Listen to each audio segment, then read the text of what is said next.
heard a lot about how Matt Luke has bolstered this O-line this year. What has he worked on with you specifically this offseason? He stressed to everyone the importance of the details. That's been a big thing with him, that, everything, even if you don't get beat on a play doing something, like against a good enough player, you will get beat. And you can get away with it sometimes, but he stresses that, like, everything is important, and even if you get away with it, like, it still needs to be fixed. Then me personally, just been working on shooting my hands. That was the main thing I wanted to work on going into the season, is being more confident with my hands and pass pro. And then working, I guess, pad level and hat speed in the run. Just what has Matt Luke's presence been on the sideline? Just sort of, what is it like to just sort of see what adjustments he's making, sort of the calls that he's pointing out to you? Yeah, I think he does a good job of kind of showing you what you did wrong, but not condescending, but, still encouraging you with it. I really appreciate that on the sideline, because, you see people in games sometimes that are a little too negative, and it can kind of get in guys' heads. So I appreciate how, I guess, constructive his criticism is. And then, like I said, like, he stresses the details. Like, even on plays where we did really well, he'll come up and say that there was something that we could have done better. And I think everyone really appreciates that, and everyone's starting to see how important those little things are. You guys, Coach Community said you guys haven't given up any sacks so far this season. How have you guys kind of been able to maintain that level of production on the starting five offensive line side? I know I keep going back to it. The details, like, it's everything. Feet position, when you strike with your hands, kind of knowing their blitzes going into each week with each team. Everyone's going to have something they do a little different, repping it a million times in practice, whether it's full speed, walk through, just repping those blitzes, having basically almost knowing what they're going to do before they do it. Like, that's the level of preparation that I feel like Coach Luke's instilled in us, and his level of fanaticism about making sure that we are ready for everything that's going to come is infectious. Like, I think everyone's very dialed in and week to week on what we need to work on, what we need to expect. That kind of similarly with I think you guys have like at least 2 penalties on this for the starters. That kind of details are kind of the same thing, but you guys to avoid having a bunch of those penalties. Yeah, same thing.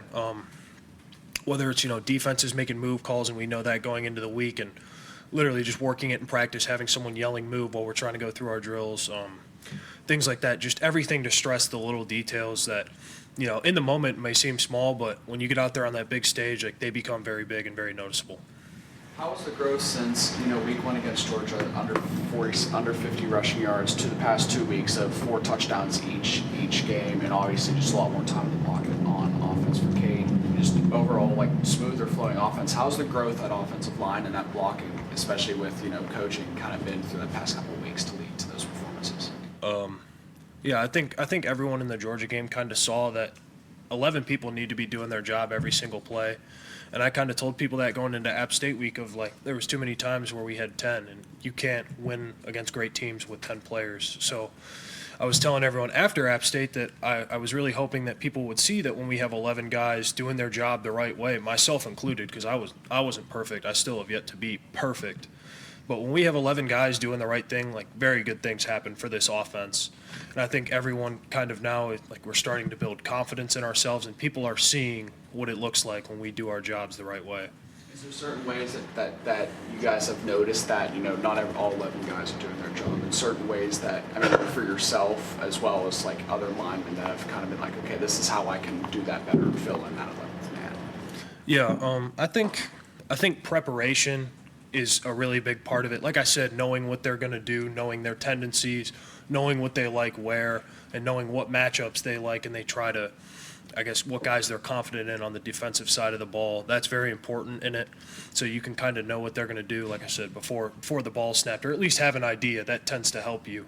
And then, once again, just the details of your steps, like even the smallest thing, like taking, 6 inches too far of a step is, it can result between you touchdown block and you falling on your face. So I think the details and the preparation are really what it comes down to at the end of the day. How do you see yourself as a leader on this team? Yeah, I think in the O-line room, Tristan and I try and lead. Like, everyone leads. Everyone has a voice. Everyone has something to say. And same thing in the offense. I think Tristan is very vocal. I I don't know that I'm as vocal as Tristan is, but I try and basically call people out when they're not doing what they do, and then also praise people when they do things right. I think that's important too, especially with younger guys. Not to just call them out, but also praise them when they do the right things. I think that that's very important, and I think that when I was a freshman or when I was younger, even now, like to have someone, say that you did well, but then also give you that constructive piece, kind of like I was saying on the sideline, like that constructive piece is very important, and I've been trying to be better about that. I know Sweeney has talked about Senator Ryan Linthicum almost being the MVP of the team last week in the first 2 weeks. What have you seen from him kind of when he came into the line and being kind of the new guy on that line? Yeah, Coach Luke always says like he's the point guard for the O-line. Like he's basically kind of setting where we're going, and our communication relies off him, his points, his IDs, which way he's setting the protection and pass. Like that all kind of depends off him. So I think that he's incredibly important and valuable to this team, and just the level of pride that he takes in coming up to me after a play, same thing, like even if we did well, he says, I think I could have done this a little differently here. Like, how would you have felt about that?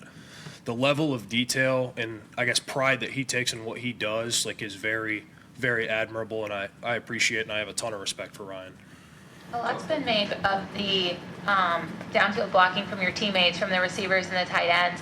What's that effect on you guys? What's it like to see that? Because, Riley said that he really saw it being able to be a strength for you guys during fall camp. Mm-hmm. Downfield blockings are what makes those would-be 5-10 yard runs touchdowns. Like we had the GT to the right versus NC State, and it was the one Cade broke free. And that was all because we knew that we were pulling for one of the guys that was over the wide receiver, so we told him that he could bypass, go up to the safety. He was blocking downfield, and that play that, if the safety was unblocked, would have been a 5-10 yard gain, turned into a touchdown. So I think that the downfield blocking is a part that not everyone always looks immediately at when they watch TV, but that's what makes those medium to semi-long plays into huge plays. For you guys as an offensive line, though, just to have that confidence that those guys are going to know it. And Jake Briningstool told us that it's the communication from you guys that helps them see, really what you need from them, just how that all goes together. Yeah, it definitely is. It all starts with us up front, kind of letting them know what we're going to do and what they need to do based off of it. And it gives us a lot of confidence. Like I said, you get 11 guys doing their job, whether it's, receivers running guys off in man or whether it's them blocking them downfield. Like, you get 11 guys doing your job, good things are going to happen for this team. And, we respect that they take pride in their blocking as well, because I know as a receiver, like, everyone likes the glitz and the glam of running the routes and catching the touchdowns, and the blocking isn't as great, but we respect the hell out of them for going out there and, putting their body on the line to block for us and get those big plays.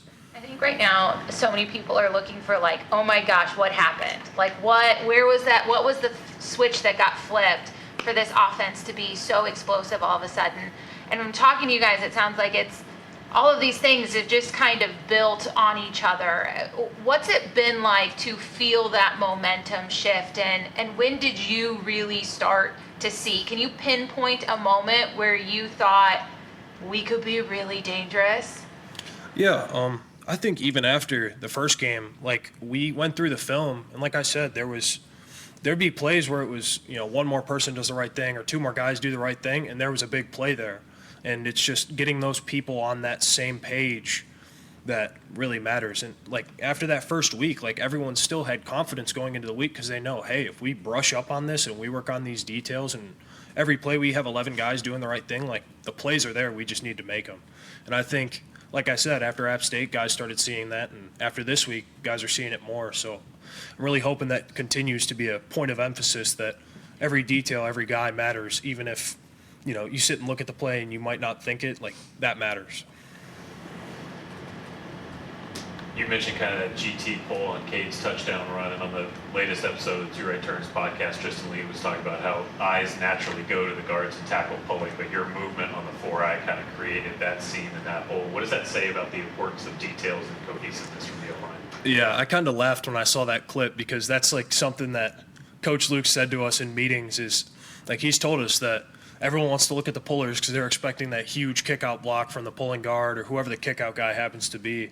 But he said, he's like, that's where the space is created. And like I said, those details and what he emphasizes to us of, basically where space is on plays and just how important every block is. Like, I think that, that leads to success. Like, having that level of fanaticism about every little thing on every little play. Any questions for Blake virtually? Anybody else in the room? All right, Blake, thanks for your time, man. Thank you, guys. That wraps it up.